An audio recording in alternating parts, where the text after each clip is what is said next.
Yan, so good morning mga inaanak, mga kabakal. Yan, natapos na ang nag-iisang Bakal sa Bakal 4. Bahay Katay, ang big event na 5-cock ng Canlas Brothers mga inaanak. Yan.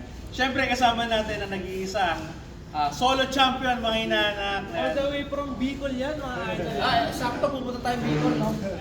So may extend yung Bicol, ano natin? Bicol. Itinerary natin.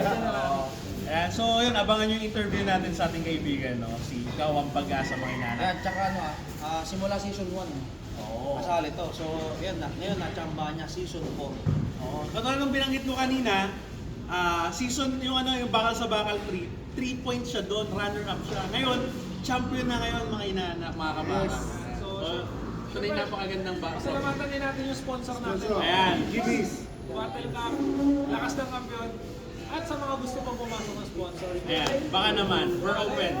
Ayan na, Battle Cup Products. Maraming salamat po sa inyo.